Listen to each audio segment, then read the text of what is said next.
Welcome to Rewatch and Rank. On this channel, we rewatch older TV shows, provide a summary and opinion on the episode before ranking each episode against each other. Today's episode is Criminal Minds Season 2, Episode 2, P911.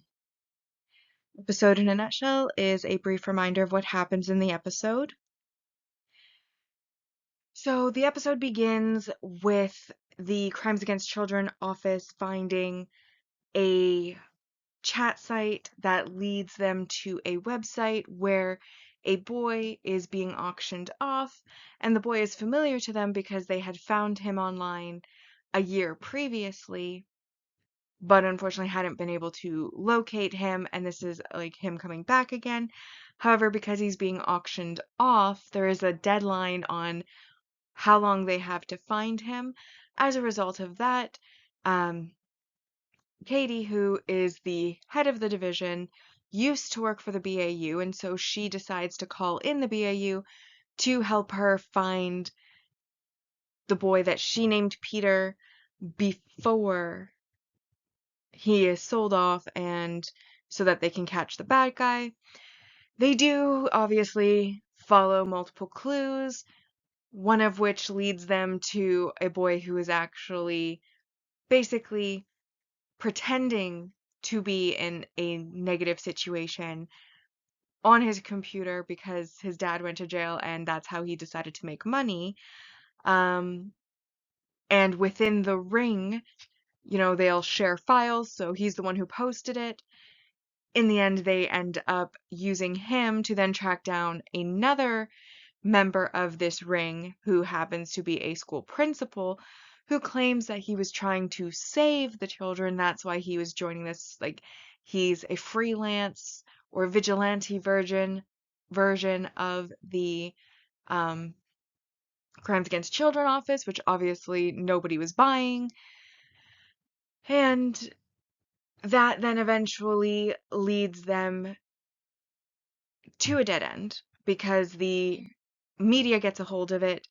The auction's taken down, so JJ feeds the media a false narrative, which then brings the auction back up, but the countdown is going down. And that's while all of this has been happening, JJ and Garcia were looking at the boy's clothes because his shirt happened to be for the Tadpoles, which is this universe's version of the Boy Scouts. And they managed to, based on the badge, narrow down which group he was with, but finds out that they had disbanded. But it gives them a location to start with. They go there. They then realize that the stressor that's causing the guy to sell the boy that he had kidnapped when the boy was 1 is that Katie almost caught him and had interviewed him before. They narrow it down to 2 suspects.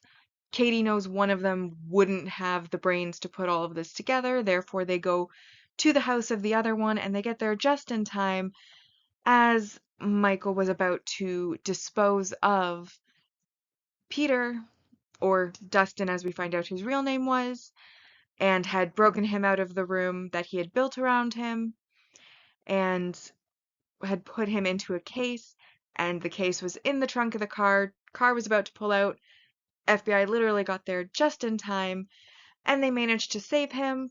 Garcia then tracks down the mother, and she's brought in, and when she meets him, she's not allowed to tell him that she's his mom because it would be confusing for him. But obviously they get their reunion, and this toy soldier that he'd been playing with the entire time, he had named Jack, and it turns out the mother's name is Jackie in a cosmic coincidence, and we are assuming there is an implied happily ever after in play, though given the potential traumas that he's been through, that may or may not actually happen. But episode does end on a hopeful ending of the mother being reunited with her kidnapped child. And now that we've been reminded about what happened, it is now time to rank the episode. We first rank on our mostly objective ranking list, followed by the personal ranking list. So our mostly objective rank values, we start with our single episode supporting character introductions, and we obviously have the bad guy of this episode, Michael Earlson, and then we also have the lead on the Crimes Against Children office, Catherine Cole, assisting the team throughout the episode. So that's 2 points. We then have a multi-season main character development where we learn that Elle has been put on leave since she was shot, that 4 months have passed, and that she has not yet been cleared for duty. That brings us to 6 points, but now we get into the negative. Negative messaging or behavior, allowing Elle into the field before she is cleared to be there, which they have these processes in place for a reason, and I can understand somebody being frustrated, having to be at home when they think they're ready, but there is a reason it is somebody else who determines whether someone is ready, because not everybody knows themselves well enough to make that determination themselves. In fact, most people do not know themselves well enough to make that determination themselves. So I do think that it was very poor taste of Aaron to put Elle back into the field when she has not been allowed that. And to be fair, he does put her in a background role, sending her to the Crimes Against Children office with Reed, but she quickly goes against that and shows up in the field of her own accord, and you should have seen that coming. So -2 points for that, bringing us to 4. And then this episode was semi-memorable. Basically, the scene where the boy was in the room and on the screen was very memorable. I did remember it.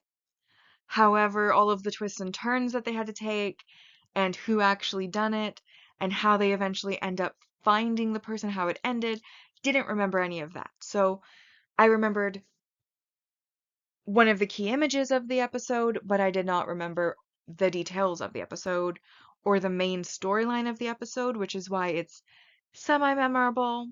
And that brings us down to 2 points, making it a 2 out of 10 episode. And that brings the mostly objective ranking to in first, The Fisher King Part 2, followed by this episode, P911. My personal ranking for this episode,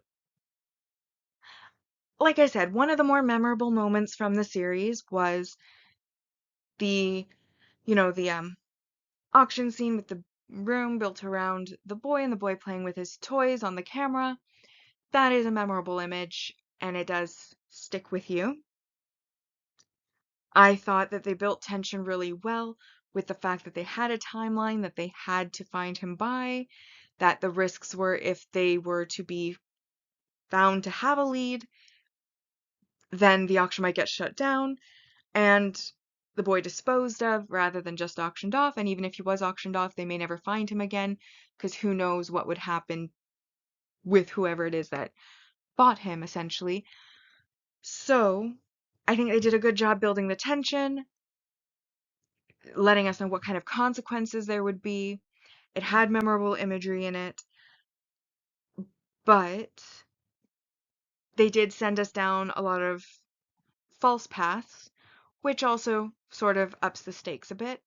But one thing I wasn't overly fond of is Elle being in the field when she was not cleared for duty yet, because that can't end well, even if it didn't have an impact on this episode. And then number 2, the subject matter is disturbing, which is part of what made it memorable in the first place, or at least semi-memorable in the first place, but also a little bit uncomfortable. And I don't typically like when media makes me feel uncomfortable, because typically you watch media to be entertained and you want to feel positive emotions. But at the same time, it's not always a bad thing to be made uncomfortable, especially when, you know, it's dealing with uncomfortable subject matter. It would be odder to not be uncomfortable. So, icked out by the subject matter, but I do think the overall episode was entertaining and was done well, like I've already explained. So I ultimately decided to give it a 6 because while I acknowledge its positives, that for me it was more of a meh episode, mostly because I didn't necessarily enjoy the subject matter. Like I said, it gave me the ick, and I do not like being icked out. So 6 out of 10, still a pretty good score, but it does put this episode in second place after the Fisher King Part 2. And that brings us to our mostly objective ranking and personal ranking for the series so far. And season 1, of course, is in first place as the only completed season. And then season 2 has 11 out of 230 on the mostly objective ranking and 14 out of 230 on the personal ranking. But with that, we've now rewatched and ranked Criminal Minds Season 2, Episode 2, P911. Like and subscribe if you'd like to, and I'll see you in the next episode.